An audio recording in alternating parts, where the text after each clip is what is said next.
सिद्दीक़ा रज़ी अल्लाह ताला अन्हा फरमाती हैं, तफसीर रूहुल बयान में मौजूद है, कहती हैं एक दिन हुजूर अचानक मेरे साथ आराम फरमाते बिस्तर से उठे निकल गए।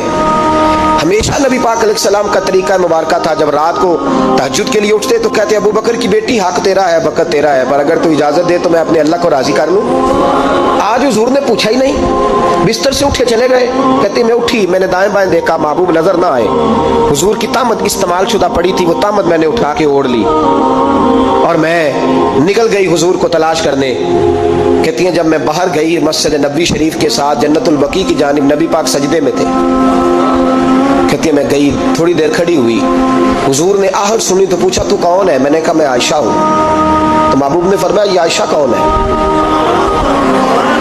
मैंने कहा या रसूलल्लाह मैं आपकी ज़ौजा। फरमाया ज़ौजा क्या होती है?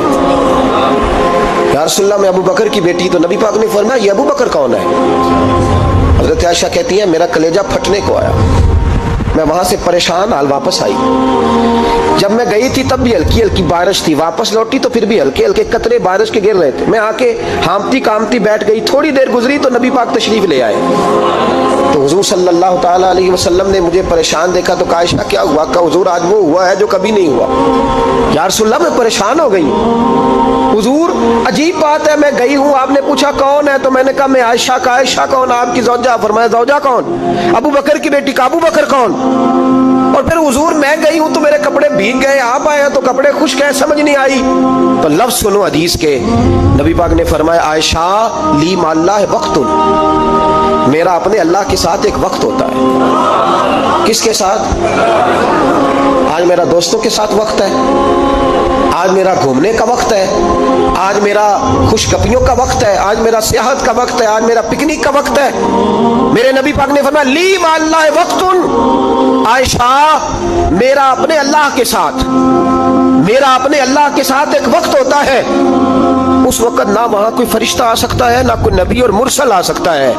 जब फरिश्ता और नबी नहीं आ सकते तो आयशा और अबू बकर कैसे आ सकते हैं? तो कहा या रसूलल्लाह फिर वहां होता कौन है? तो हुजूर फरमाने लगे एक मैं होता हूं, दूसरा मेरा रब होता है, तीसरा कोई मौजूद नहीं होता। उम्मत को दर्श दिया एक वक्त 24 घंटों में ऐसा लाया कर इसमें तू अपने रब को दुखड़े सुनाए, इसमें तू दुआएं मांगे, इसमें तू अर्ज और नियाज करे, इसमें तू अपने गुनाहों की माफी चाहे।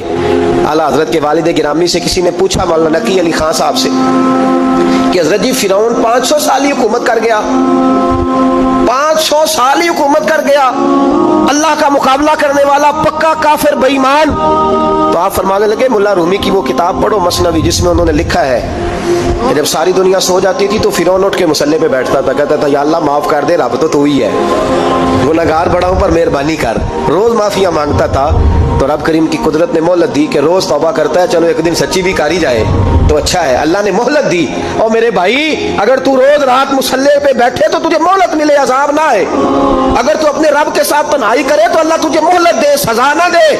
लेकिन हम ये वक्त निकालते ही नहीं, अल्लाह के साथ मैयत का हमारा मिजाज ही नहीं। तिरमिज़ी शरीफ में नबी पाक अलैहिस्सलाम ने फरमाया दुनियादारों को दुखड़े ना सुनाया कर, मालदारों के सामने रोने ना रोया कर, ये तुझे क्या दे सकते हैं? तू उठ के जाएगा तो कहेंगे मेहनत करता नहीं, रोज मांगने आ जाता है। दुनियादारों को दुखड़े ना सुना, पर मैं दुख सुना तो अपने रब को सुना, अल्लाह वालों को सुना, अल्लाह के नबी को सुना। इससे मुराद ये सारे कहा दुखड़े अपने रब को सुना। अगर तो अपने रब को दुखड़े सुनाएगा तो थोड़ी देर जरूर होगी, लेकिन एक दिन ऐसा जरूर आएगा, मेरे मुस्तफा करीम फरमाते हैं रब तुझे दुनिया से बेनियाज करके माला माल फरमा देगा। धोखे का मिजाज ना बना, कैंची लेके ना घूम के कैसे जेब काट सकती, अल्लाह को दुखड़े सुना। हजरत आयशा अर्ज करने लगी हुजूर चले ये तो समझ आ गई, लेकिन बारिश मुझ पे पड़ी आप पे पड़ी नहीं। तो कहा आयशा तुमने उड़ा क्या था? कहा हुजूर आपकी तामत। फरमाया बारिश कोई नहीं थी, जब तूने मेरी तामत ली तो खुदा की रहमतें तुम पर बरसने लग गई। तो हुजूर के वजूद से लगी हुई चीज कोई ओढ़ ले तो रहमत बरसती है, तो मेरे नबी की मस्जिद चूमने से क्यों रहमत नहीं बरसती? जाली चूमने से क्यों नहीं बरसती? जहां जहां हुजूर रुके, जहां जहां नबी पाक ठहरे, वहां जाने से करम क्यों नहीं होता?